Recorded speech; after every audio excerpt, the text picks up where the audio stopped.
E me fala uma coisa, tem muita confusão. Tem gente que vem e não quer abrir as duas porque acha caro a manutenção, Também. não quer pagar. Mas é uma forma de proteger. Não tem outro caminho. Tá? Falando nesse sentido de compra de casa, as taxas, impostos, tudo isso. Tá? Você tem ali algumas taxas que não são apresentadas ao comprador na hora que ele fecha o negócio. Isso faz parte da sua gestão tributária, faz parte da gestão da administradora. Né? Vamos falar um pouco desses aluguéis. Então, corre o aluguel, ele recebe, parte disso vira despesa, parte vira receita, é creditado numa conta corrente da LLC dele. Isso tudo vira um caixa no final do ano para fazer o balanço e fechar o imposto de renda dele. Perfeito. Existem algumas questões que hoje aparecem no mercado por algum erro. No meu ponto de vista, alguns deles ocasionados por falta de informação da administradora que vendeu a diária, que é o sales tax. Tá? E o sales tax e o tourist tax. E me E conta um tourist pouquinho. tax ainda é pior do que o sales tax. Conta pra gente o que é e como isso acontece e a melhor forma dele se proteger. Ok. O sales tax, basicamente, ele é um imposto que é cobrado sobre o valor da locação de curto termo. Então, casa de férias. Tá? Então, esse é um imposto que é uma taxa aplicada sobre o valor integral que você recebe de aluguel.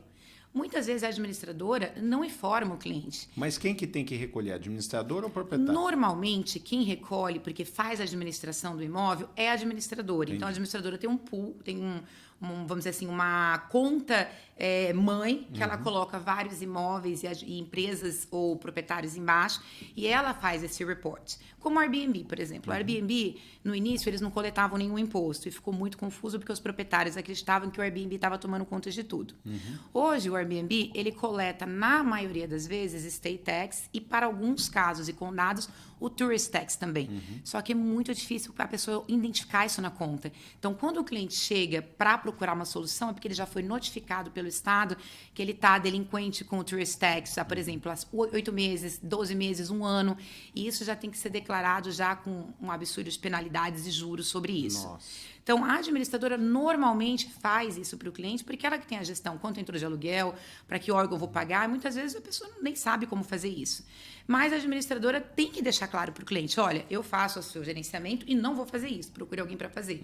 E tem casos que isso não acontece. Então, é importante a pessoa, quando adquirir o imóvel, ter o conhecimento disso. Quais são as minhas obrigações? O que eu vou fazer depois que eu começar a alugar meu imóvel? Então, basicamente, ter certeza que seu sales tax está sendo cobrado e pago para os estados, porque também às vezes acontece que ele é coletado e ele não é pago. Então, esse dinheiro volta para o proprietário do imóvel e fala, bom, nós coletamos, já fizemos o papel de ET, só que agora você tem que pagar para o órgão certo. Eles cobram da pessoa que ficou na casa.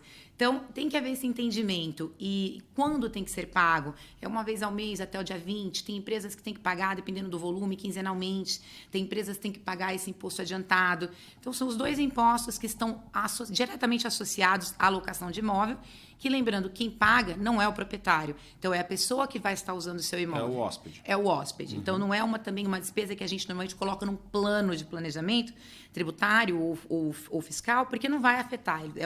Ele só é a pessoa que tem a responsabilidade de recolher e pagar o imposto, mas não sai do bolso do proprietário. E o melhor, então, é ele encaminhar isso para um contador ou para o escritório de contabilidade dele fazer o acompanhamento. Sim. Solicitar os documentos da administradora. Sim, né? eu acho interessante. Às vezes, quando a gente pede para a administradora fala, mas por que você quer ver esse documento? Fala, a gente precisa fazer um acompanhamento, porque até mesmo eles podem ter uma pessoa no financeiro, o contador, que esteja realmente apta a fazer esse serviço, mas não tem um profissional, né, que poderia dar um parecer legal e realmente entender o que está certo. Então, eu acho sempre interessante. Comprou o imóvel, colocou para alocar, vamos esperar 2, 3 meses, vamos analisar tudo que está sendo coletado e ver se você está em dia com todas as suas obrigações. Que uma coisa muito comum também que você deve ver é a questão do property tax, que é o IPTU. Sim. Quantos clientes eu tenho que quase perderam o imóvel por causa do IPTU? Porque entende que a administradora está cuidando de tudo. Água, luz, telefone, jardineiro e IPTU. E muitas vezes a administradora não está pagando o seu IPTU. Isso é uma obrigação sua. Sim. Então, toda vez que contratar uma administradora, entender o que eu tenho que fazer e o que vocês vão fazer por mim. E o que a administradora não puder fazer, a gente com certeza vai ter ou um profissional da área contábil, pode ser um advogado que a gente precise para resolver e para encaminhar todos esses tipos de problemas e soluções. Na casa de long term, que é uma locação fixa, a gente não tem o sale taxes nem o tourist tax, certo? Não, é só para curto Só tempo. casa de curta temporada. De isso. curta temporada. Na casa de long term, que a gente vende, tem muito cliente investindo em long term aqui, né? E assim, é uma matemática muito legal que a gente educa o cliente. Você não pode pensar que uma casa de 350 mil dólares é uma casa de quase 2 milhões de reais. Não é isso. A casa é de 350 mil dólares. O tijolo é pago em dólar, o pedreiro é pago em dólar, o lote foi pago em dólar e ela vale 350 mil. Vai ser em dólar. E você vai ganhar 2.600 por mês, 2.200, 1.900, depende do bairro. E aí, ele fez o ganho anual, ele vai ter que fazer a declaração. A casa está no nome da empresa dele também, ele vai ter que fazer a declaração. Tem alguma outra informação muito importante para esse cliente que está comprando long term, que seria necessário ele cuidar ou não? É uma operação mais simples, deixa lá com a Larson, com a sua equipe, que eles vão fazer o levantamento e a declaração.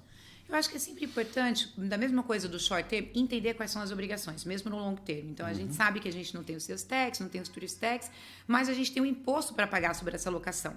E um erro muito comum é entender que o imposto pode ser pago uma vez ao ano.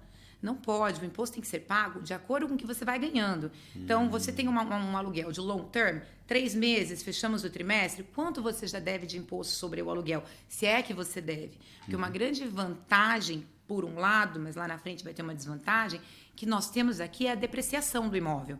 Então, pega um imóvel aí de 500 mil dólares, você deprecia ele em 27 anos e meio, então você tem um valor muito alto anual que você vai deduzir da declaração que não saiu do seu bolso. Então, você vai deduzir o que você gastou com a manutenção do imóvel, você vai deduzir o IPTU, você vai deduzir o condomínio que você paga, você vai deduzir as taxas com o contador, taxas com o advogado, tudo relacionado, os juros do financiamento, tudo relacionado à geração de renda que esse imóvel vai lhe trazer é dedutível. Então as pessoas falam o que é e o que não é. A regra da Receita ela é bem direta, ela fala tudo aquilo que foi ordinário e necessário para que você tenha recebido essa receita. Então, por isso que não tem como generalizar, o que muita gente fala, por que meu amigo pode deduzir um passeio de barco que ele fez com o cliente? Então, imagine eu como contadora, como que eu vou colocar no meu imposto que levar um cliente para fazer um passeio de barco é uma coisa que me fez gerar a minha receita? Não tem como. Então, dentro de cada atividade, a gente define quais são as despesas que são ordinárias e necessárias e tudo isso entra como dedutível. O de longo termo, que eu vejo muitas vezes, às vezes, os clientes perderem, é não saberem tudo que é dedutível. Então, o cara fala, e principalmente o brasileiro, que está acostumado aqui no Brasil, é tudo lucro presumido, simples, não tem lucro real. Aqui é tudo lucro real. Então, é fundamental ter a sua contabilidade organizada para que você use todas as despesas que você tem direito e não pague imposto a mais sobre despesa que você gerou. Sim. Então, ambos têm uma necessidade, um acompanhamento, para a gente conseguir entender se está sendo tudo usado.